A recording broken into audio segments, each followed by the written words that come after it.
بسم اللہ الرحمن الرحیم۔ ایسی عورت کا کوئی روزہ قبول نہیں ہوتا جو اپنے شوہر کے ساتھ یہ 10 کام کرتی ہے۔ رسول اکرم صلی اللہ علیہ وآلہ وسلم نے یہ بات بھی بیان کی تھی، جو عورت جوان ہو جائے جب تک سر پر دوپٹہ نہیں ہے اس کی نماز نہیں ہوتی، اور آپ نے یہ بھی بیان فرما دیا جو اپنی بالوں کو نہیں ڈھانپتی اس کا روزہ قبول نہیں ہوتا۔ رسول اللہ صلی اللہ علیہ وآلہ وسلم نے یہ بھی فرما دیا، اگر کوئی عورت مسجد میں جاتی ہے عطر اور خوشبو لگا کر جب تک وہ غسل نہیں کر لیتی اس کا روزہ قبول نہیں ہوتا۔ اس لیے فرمایا کہ اے عورتوں کی جماعت، تم میں سے کوئی مسجد میں جانا چاہے تو خوشبو لگا کر نہ جائے جب تک کہ یہ غسل نہیں کر لیتی۔ یہ نماز، روزہ یا کوئی بھی عبادت قبول نہیں ہوتی۔ 3 ایسے لوگ ہیں جن کا روزہ قبول نہیں ہوتا۔ غلام مالک کی اجازت کے بغیر دوڑ گیا، وہ جا کر تہجد بھی پڑھے گا لیکن اس کی کوئی بھی عبادت یا روزہ قبول نہیں ہوگا۔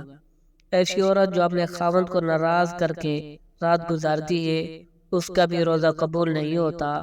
اور ایسا انسان جو لوگوں کو نماز تو پڑھاتا ہے لیکن لوگ اس کی امامت پر خوش نہیں، پسند نہیں کرتے، شرط ہے کہ کوئی شرعی سبب ہو، ویسے مزاج کی بات نہ ہو۔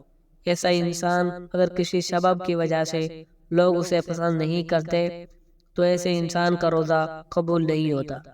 حضرت ابو ہریرہ رضی اللہ تعالیٰ عنہ سے روایت ہے کہ آپ صلی اللہ علیہ وآلہ وسلم نے فرمایا، 3 لوگوں کا نہ روزہ قبول ہوتا ہے اور نہ کوئی نیکی اوپر چڑھتی ہے۔ نمبر 1، بھاگے ہوئے غلام کی جب تک کہ وہ اپنے مولا کے پاس نہ آ جائے اور ان کے ہاتھ میں اپنا ہاتھ نہ دے دے۔ نمبر 2، ایسی عورت جس نے اس کا شوہر ناراض ہو۔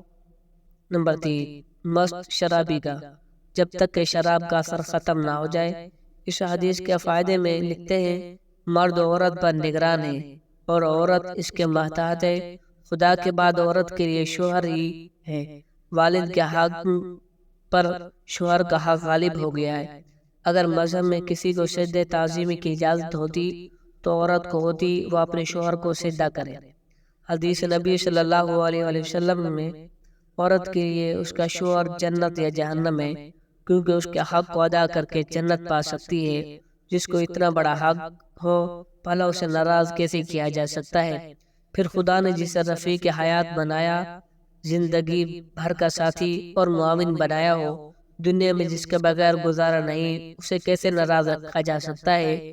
اس لیے اگر شوہر ناراض ہو جائے تو اسے راضی کرنے کی کوشش کرنی چاہیے، کیونکہ اس کے بغیر دنیا و آخرت میں نقصان ہے۔ حضرت عائشہ صدیقہ رضی اللہ تعالی عنہ سے روایت ہے، نبی کریم صلی اللہ علیہ وآلہ وسلم نے فرمایا، بالغہ عورت کی نماز، روزہ اور عبادت سر ڈھانپنے کے بغیر قبول نہیں ہوتی۔ اس حدیث میں عبادت کے دوران سر ڈھانپنے کا حکم ہے، چنانچہ اگر عورت دوران عبادت سر نہ ڈھانپے تو اس کی عبادت قبول نہیں ہوتی۔ عورت کو عبادت میں ہاتھ، پاؤں اور چہرے کے علاوہ باقی سارا بدن ڈھکنا ضروری ہے، سینہ بند ضروری نہیں۔ ایسے باریک کپڑوں میں جن سے بدن چھلکے روزہ قبول نہیں ہوتا۔ جو کپڑے ایسے باریک ہوں کہ ان کے اندر سے بدن نظر آئے ان سے روزہ نہیں ہوتا، بلکہ نماز یا کوئی بھی عبادت قبول نہیں ہوتی۔ ہر عبادت کے لیے دوپٹہ موٹا استعمال کرنا چاہیے اور اسے اچھی طرح سے لپیٹنا چاہیے کہ ایک بال بھی نظر نہ آئے۔ چہرہ، دونوں ہاتھ گھٹنوں تک اور دونوں پاؤں ٹخنوں تک، ان 3 اعضاء کے علاوہ پورا بدن ڈھکنا عورت کے لیے ضروری ہے۔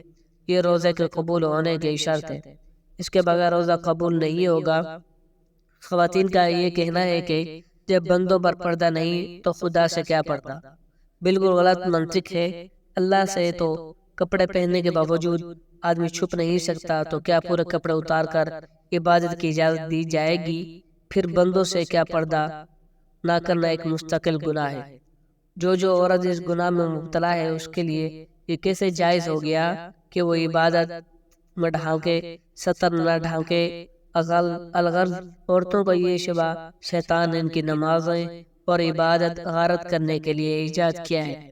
نماز کے دوران سر کھل جائے تو 3 بار سبحان اللہ کہنے کی مقدار تک کھلا رہے تو نماز ٹوٹ جائے گی، اگر سر کھلتے ہی فوراً ڈھک لیا جائے تو نماز ہو گئی۔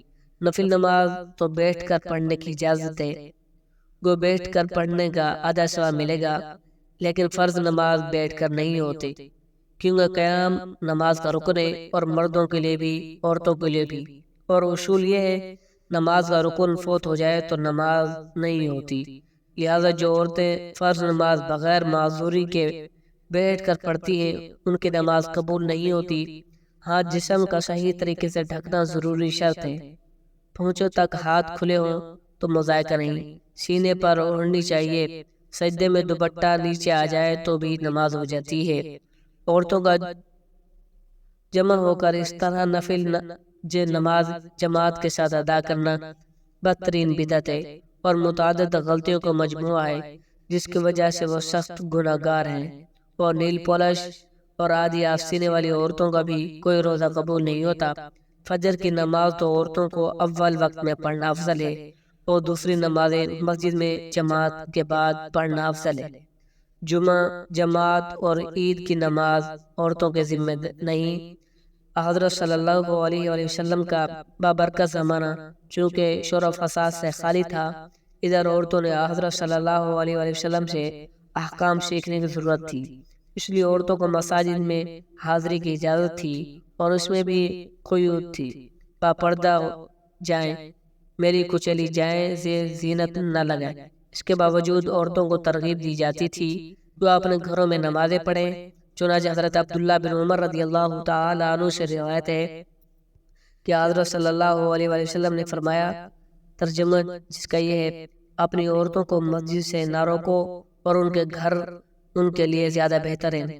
حضرت عبداللہ بن مسعود رضی اللہ تعالی عنہ سے روایت ہے کہ رسول اللہ صلی اللہ علیہ وآلہ وسلم نے فرمایا، جس کا ترجمہ یہ، عورت کا اپنے کمرے میں نماز پڑھنا اس کے گھر کی چار دیواری میں نماز پڑھنے سے بہتر ہے، اور اس کا پچھلے کمرے میں نماز پڑھنا اگلے کمرے میں نماز پڑھنے سے بہتر ہے۔ مسند احمد میں حضرت حمید سعدیہ رضی اللہ تعالی عنہ سے مروی ہے، انہوں نے عرض کیا، یا رسول اللہ صلی اللہ علیہ وآلہ وسلم، میں آپ کے ساتھ نماز پڑھنا پسند کرتی ہوں۔ آپ صلی اللہ علیہ وآلہ وسلم نے فرمایا، مجھے معلوم ہے تم کو میرے ساتھ نماز پڑھنا محبوب ہے، مگر تمہارا اپنے گھر میں کمرے میں نماز پڑھنا گھر کے شہر میں نماز پڑھنے سے بہتر ہے، اور گھر کے شہر میں نماز پڑھنا گھر کے احاطے میں نماز پڑھنے سے بہتر ہے، اور احاطے میں نماز پڑھنا اپنے محلے کی مسجد میں نماز پڑھنے سے بہتر ہے، اور اپنے محلے کی مسجد میں نماز پڑھنا میری مسجد میں میرے ساتھ نماز پڑھنے سے بہتر ہے۔ راوی کہتے ہیں کہ حضرت ام حمید رضی اللہ تعالی عنہ نے یہ ارشاد سن کر اپنے گھر کے لوگوں کو حکم دیا کہ گھر کے سب سے دور اور تاریک ترین کونے میں ان کے لیے نماز کی جگہ بنا دی جائے۔ چنانچہ ان کی ہدایت کے مطابق جگہ بنا دی گئی، وہ اسی جگہ نماز پڑھا کرتی تھی یہاں تک کہ اللہ تعالی سے جا ملی۔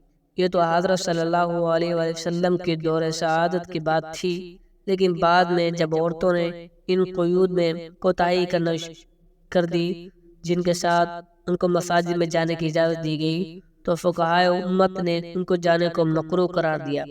ام المؤمنین حضرت عائشہ صدیقہ رضی اللہ تعالی عنہ کا ارشاد ہے، جس کا ترجمہ یہ، عورتوں نے جو نئی روش اختراع کر لی ہے، اگر رسول اللہ صلی اللہ علیہ وسلم اس کو دیکھ لیتے تو عورتوں کو مسجد سے روک دیتے، جس طرح بنو اسرائیل کی عورتوں کو روک دیا گیا۔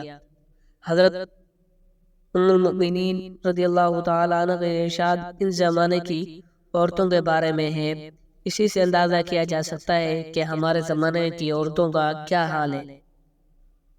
خلاصہ یہ ہے کہ شریعت نہیں بدلی، اور حضرت صلی اللہ علیہ وسلم کے بعد کسی کو شریعت بدلنے کا اختیار نہیں، لیکن جن قیود و شرائط کو ملحوظ رکھتے ہوئے حضرت صلی اللہ علیہ وسلم نے عورتوں کو مساجد میں جانے کی اجازت دی، جب حضور عورتوں نے ان قیود و شرائط کو ملحوظ نہیں رکھا تو اجازت بھی باقی نہیں رہی۔ اس بنا پر فقہائے امت نے جو در حقیقت حکمائے امت ہیں عورتوں کو مساجد میں حاضری کو مکروہ قرار دیا، گویا کہ یہ چیز اپنی اصل کے اعتبار سے جائز ہے مگر کسی عارضہ کی وجہ سے ممنوع ہو گئی، اور اس کی مثال ایسی ہے کہ وبا کے زمانے میں کوئی طبیب امرود کھانے سے منع کر دے اب اس میں یہ معنی نہیں کہ اس نے شریعت کے حلال و حرام کو تبدیل کر دیا، بلکہ مطلب یہ ہے کہ ایک چیز جو جائز و حلال ہے وہ خاص موسم اور ماحول کے لحاظ سے معتبر صحت ہے، اس لیے اسے منع کیا جاتا ہے۔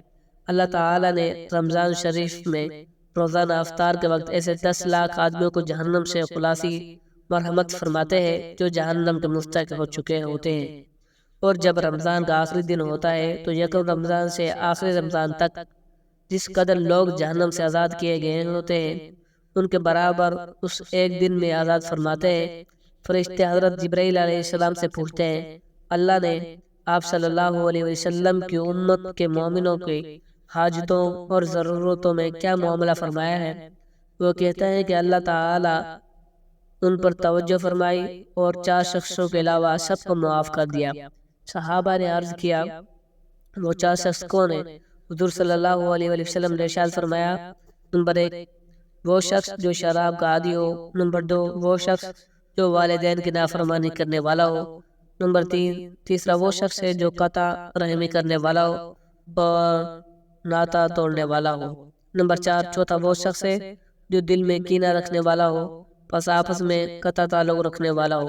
اللہ پاک ہمیں دین کی سمجھ نصیب فرمائے اور ہمارا خاتمہ ایمان بر فرمائے، آمین۔